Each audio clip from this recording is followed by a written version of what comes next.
عليكم ورحمة الله وبركاته نحمده ونصلي على رسوله الكريم أما بعد أعوذ بالله من الشيطان الرجيم بسم الله الرحمن الرحيم إن تنصروا الله ينصركم ويثبت أقدامكم إلى آخر آيات সংগ্রামী তৌহিদি জনতা আমরা কেন মাঠে নেমে এসেছি ইতিপূর্বে আপনারা 5 দফা দাবিতে যুগপৎ আন্দোলনে ইসলামী দলগুলো মাঠে নেমেছে তাই সেই কর্মসূচিকে কেন্দ্রীয় কর্মসূচি পালনার্থে আজ ফরিদপুরের মাটিতে আমরা আপনাদেরকে জানান দিতে এসেছি আমাদের বক্তব্য স্পষ্ট 5টি দাবি না মানা পর্যন্ত সরকারকে নির্বাচন করার সুযোগ আমরা দিব না। 1 নম্বরে আপনারা জানেন বিগত 24শে জুলাইতে দেশের ছাত্র সমাজ এবং অভিভাবকদেরকে রাজপথে গুলি করে পিটিয়ে মেরে ওই ফ্যাসিস্ট সরকার এই কথা বুঝাইতে চেয়েছিল বাংলাদেশ মনে হয় তার বাবার দেশ, বাংলাদেশ মনে হয় তার গোলা দেশ না, বাংলাদেশ বাংলাদেশিদেরই দেশ। এদেশের মাটি আর মানুষ চায় এদেশের স্বাধীনতা সার্বভৌমত্ব রক্ষা করে এদেশের মানুষের সুখ শান্তি নিরাপত্তা দিতে। তাই সেদিন শত শত নয় প্রায় 2000-এর মতো এই ছাত্র জনতাকে হত্যা করেছিল। 55,000-এরও বেশি মানুষ বিকলাঙ্গ হয়েছে। সেই স্বাধীনতা অর্জনের পরে তার সনদ জুলাই সনদের এখনো আইনি ভিত্তির স্বীকৃতি দেওয়া হচ্ছে না। কোন ইশারায় চালবানা করা হচ্ছে? আপনি মনে করছেন 71-এর স্বাধীনতা করে 72-এর সংবিধান দিয়ে এদেশের মানুষের রক্ত চুষে কোটি কোটি মিলিয়ন টাকা বিদেশে পাচার করে সেখানে আনন্দ ফুর্তিতে আপনারা বেড়াচ্ছেন। বাংলাদেশের এই বাঙালিরা আপনাদেরকে দেখতে চায়। সেই নির্মম হত্যার বিচার সাদৃশ্য না হওয়া পর্যন্ত নির্বাচন হবে না, হবে না, হবে না।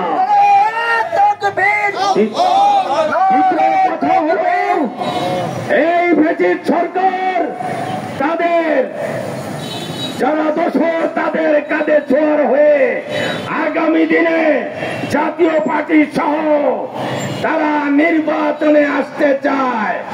এই জাতীয় পার্টি ছাগলের 3 নম্বর এই গোষ্ঠীরাই আওয়ামী লীগকে ক্ষমতায় বসিয়ে এই দেশের মানুষের রক্ত চুষার সুযোগ করে দিয়েছে।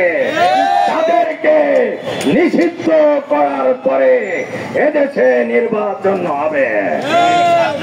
3 নম্বর 4 নম্বর কথা হলো উচ্চতর পেয়ার পদ্ধতিতে এই দেশে নির্বাচন হবে। তা না হলে মানুষের ভোটের মূল্যায়ন হবে না। একতরফা ক্ষমতায় যে তারা শুধু টাকা পয়সা খুন করার সুযোগ নিবে। আমরা দেখতেছি এদেশে একটি দল তারা চুপ করে বসে আছে। তারা বসে আছে বিগত দিনের ফ্যাসিস্টের রেখে যাওয়া সম্পদ তারা লুণ্ঠন করে আগামীতেও তারা ক্ষমতার পাহাড় করবে, অর্থের পাহাড় গড়ে তুলবে। এই জন্য সর্বশেষ কথা, আগামী দিনে এই সরকারকে আমি বলছি আপনি হুঁশ হয়ে যান। আপনি এখনো শত্রু মিত্র চিনতে পারেন নাই।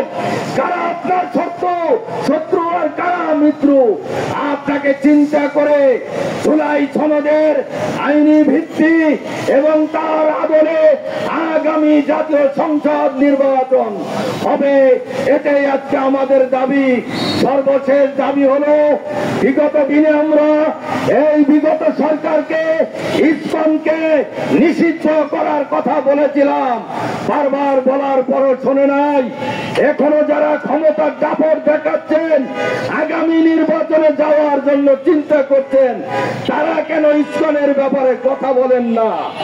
আপনারা মুসলমান, মুসলমানদের ইমামদেরকে নির্মম ভাবে হত্যার ষড়যন্ত্র করে, খুন করে, জঙ্গলের মধ্যে মহিবুল্লাহ, মৌলানা মহিবুল্লাহ, সেই টুঙ্গির মসজিদের ইমামকে নির্মম ভাবে পিটিয়ে উলঙ্গ করে রেখেছে।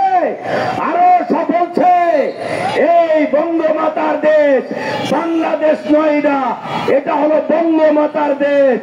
এদেশ আমাদের, আমাদের ভারতের অঙ্গরাজ্য হবে, এই কথা বলতে হবে। যা বলার কারণে তার উপর নেমে এসেছে অন্ধকার অনিমেষা। কিন্তু আমাদের বুঝতে হবে, এদেশের তাওহীদি জনতা, আপনাদেরকে বুঝতে হবে, এই হিন্দু সংগঠন, এই ইসকনকে নিষিদ্ধ না করলে আগামী দিন এই দেশের স্বাধীনতা, সার্বভৌমত্ব ভুলণ্ঠিত হবে। সেই জন্য হিন্দু হন, খ্রিস্টান হন, মুসলমান যারা এই দেশে বসবাস করে, তাদের দায়িত্ব হলো এই দেশকে, এই দেশের সার্বভৌমত্ব, স্বাধীনতা, সার্বভৌমত্ব রক্ষা করার জন্য ইসকনকে নিষিদ্ধ ঘোষণা করার জোর দাবি আমরা জানাচ্ছি। প্রশাসনকে বলতেছি, আমি আমার বক্তব্য সংক্ষিপ্ত করব এখানেই।